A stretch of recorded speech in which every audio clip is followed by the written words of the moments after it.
three presenters from three different companies. Therese Rannem from Neptune Energy, Nils Nilsen from Schlumberger, and also Thomas Selbekk from Oliasoft. So please come on.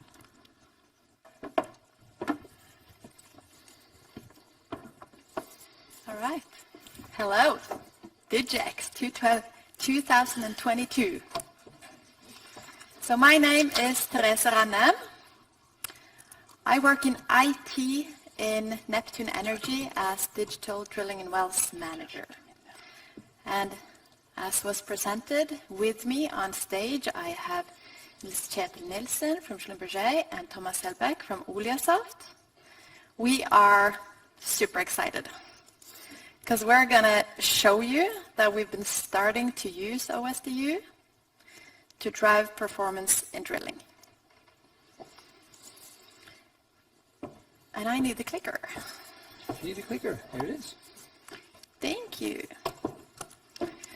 And I want to refer back to 2 years, to the Neptune Energy presentation at the DigEX 2020. For one NCS project, we had mapped the time it takes for all the disciplines to do their work. We mapped where data changes hand and where efficient collaboration is key. The interface between subsurface and drilling has a lot of potential, especially when our drilling engineers dream about using real-time data to do analytics to make better decisions. So running around the hallways, sharing data and emails and USB sticks does not allow for that ambition. Our drilling engineers, they want to work within a corridor of possibilities.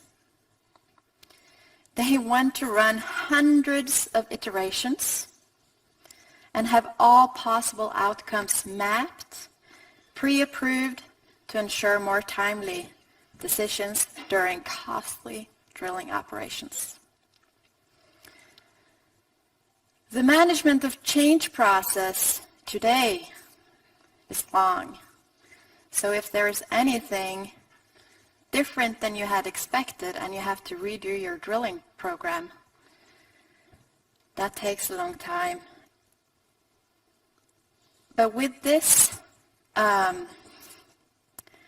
corridor of possibilities pre-approved, the management of change process during drilling can be non-existent. And that's going to be made possible by seamless data flow. And again, at DigEX 2020, we talked about how we want to use OSDU for data exchange between disciplines, partners, and systems. And this was to do faster value creation, and I think we've shown that we can do that. We're walking the talk. So we will present how we are using OSDU to enable a much smoother blowout and kill analysis, where the drilling engineers need data from subsurface. So we're flowing the wellbore, pore pressure and fracture gradient logs, formation tops, drilling targets, and trajectories from Petrel and Delphi through OSDU and make it available for Oliasoft and others, we've tested with others as well, to pick it up. And usually this takes 3 weeks to do with an external provider. This includes the collection and data preparation. And now when we set up the data flow in OSDU, the whole study with collection and transfer of data and everything takes less than 30 minutes. So now I want to get Nils and Thomas up, and they're going to show how we do this for real. Okay, thank you, Therese.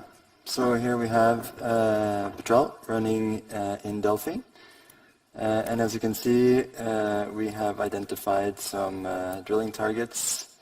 We have trajectories and we have logs inside of this Petrel project. What we have done is we have enabled the project to be stored on the cloud. So this is the cloud version of storing the Petrel versions. So as you can see here, we've prepared a bit for this demo today. We actually tested this on a different laptop last night. Of course, overnight the demo ghost went in and crashed my laptop, so we had to use Thomas's laptop instead. But it kind of proves software as a service that it doesn't really matter. With the laptop, you can just log in from anywhere. So I was able to get through the Schlumberger security setup on Thomas's machine this morning. So this is what you're looking at here now. I'm looking into the Petrel projects. We have tagged quite a bit as we've worked on the different versions, preparing for this demo for today. And then we have turned on, let's see, it's been dormant here for a bit. And we've turned on data liberation. So not only are we storing the different versions of Petrel in here, so basically when Therese and myself have been preparing for this demo, then it's been storing the different Petrel versions. But we've also enabled data liberation. So for wellbore and for point sets and polygons, including the bulk data, obviously, that Thomas will be using in his demo. So because we had to change laptop overnight, my really cool Python notebook demo, I won't be able to show, but you just have to trust me that it was really cool. But instead, I will go through a little bit in the developer portal and basically show which APIs I was interacting with, just to make sure that the liberation from Petrel with the bulk data was really happening.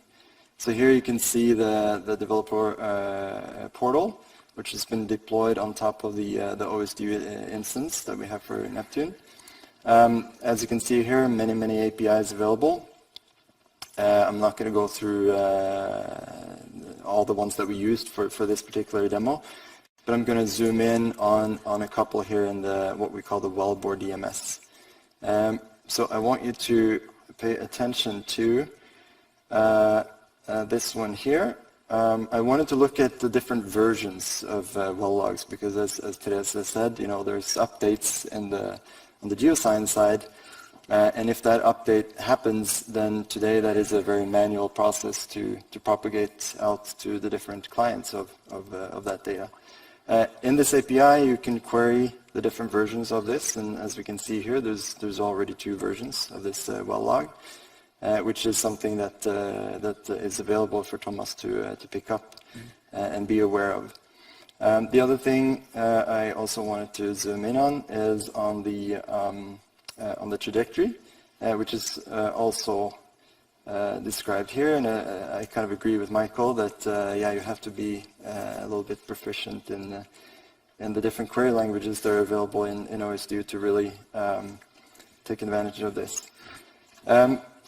And then the last thing I was going to say was that we also bring up the bulk values, and it's a different API for that. It's probably a little bit hard to follow as I need to scroll a little bit, but yeah. So here we can pick out a particular well log with the record ID that we have identified from the Petrel project on a specific version and pull that data. And I think that is the last part of my demo, and then you take over. Thanks, Nils. So my background is actually as a drilling engineer, so I'm a bit of an outsider here. I've worked the better part of the last 20 years with Blowout and Kill contingency planning for a consultancy company.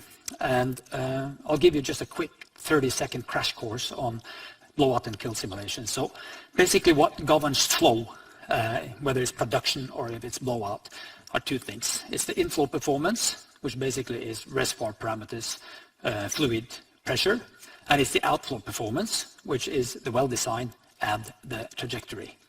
Now, the drilling department is almost always the department responsible for the blowout and kill simulation studies, whether they do it internally themselves or if they use consultancy companies. Now, the way the drilling engineer has obtained these data previously is, like Therese said, there are many means of communication. USB stick, email, meet in the hallway, telephone. Typical way of doing it is the drilling engineer will send an email to reservoir engineer in the exploration department and ask, I need the permeability for formation A in exploration well X.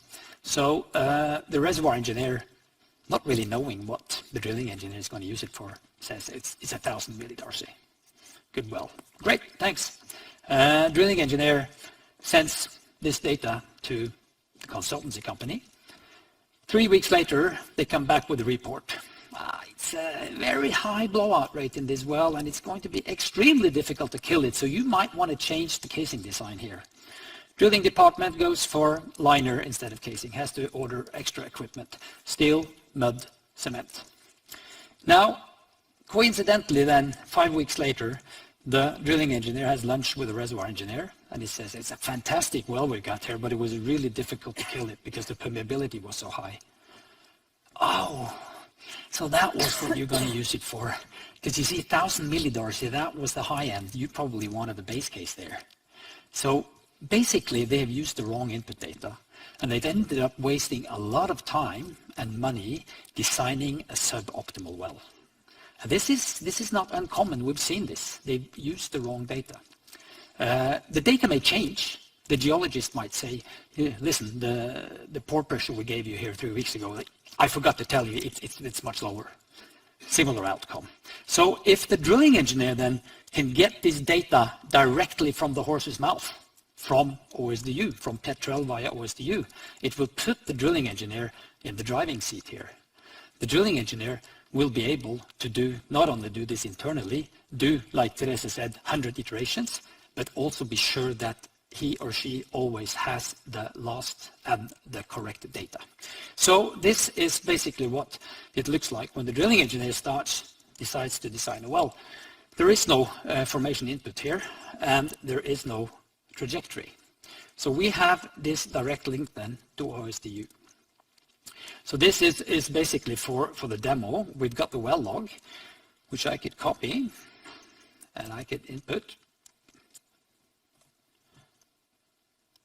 And we are now looking up the data that Nils showed earlier that he has liberated and made available. Similarly, trajectory, do the same thing, do the API call, check it out, and this is the data that OSDU is giving us. Now we want the data into our app. Fetch from OSDU, and it looks up the well log and the trajectory that we have identified. I can import it, and into our app now, you will see that we have both the pore pressure gradient and we have the frac pressure gradient. We can go into the trajectory design, and we'll see that the well is here. Now the drilling engineer is in a position to start performing the blowout simulations and the kill simulations. He can go into the reservoir. I've designed it up front. The pressure here now is taken directly from the pore pressure log. We have the permeability here, which in this case I've input manually, but this is also something that we down the road will be able to import. We can now go, I could also show you the drilling engineer has now, based on this, also designed the casing program. Blowout, save and run. I've done this up front, so we won't waste any time on that. So the blowout simulation tells me that for an open hole blowout to seabed, I got 4,000 standard cubics per day of oil. We want to kill it now. In order to kill a well dynamically, you need a relief well. So this well is already in here. I could look at this in a bit of a better view. Vertical section. I can now add the casings. I could add the formation. I want to design a relief well. We got a wizard here. Now I see now that I want this relief well to start on this point and I want it to intersect at this point. Basically, I'll just enter the azimuth and I'll enter the intersection point. Create relief well. We can now look at it, what it looks like compared to the original well. So it's already done. We can look at this in 3D view. Yeah, it looks good. And we are now in a position to run the kill simulations because we have the relief well and we have the intersection point. I pick the blowout. I can now also run a parallel kill simulation, which means that I can run 25 kill simulations at the same time. And I'm doing it for the open hole to seabed.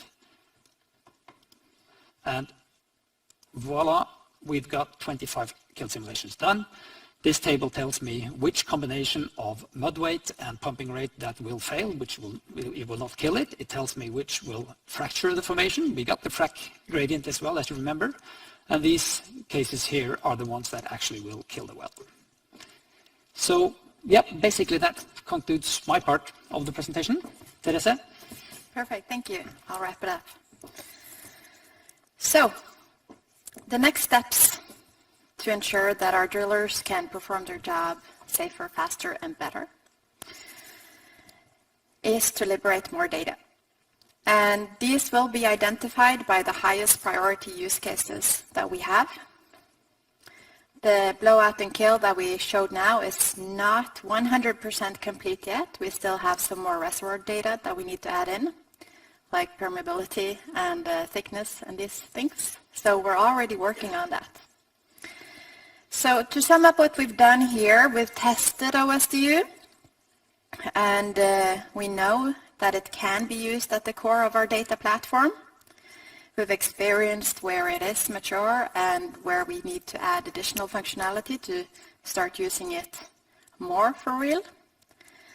So we've said that with this example, data is available, new data is available from subsurface, recalculations can be done.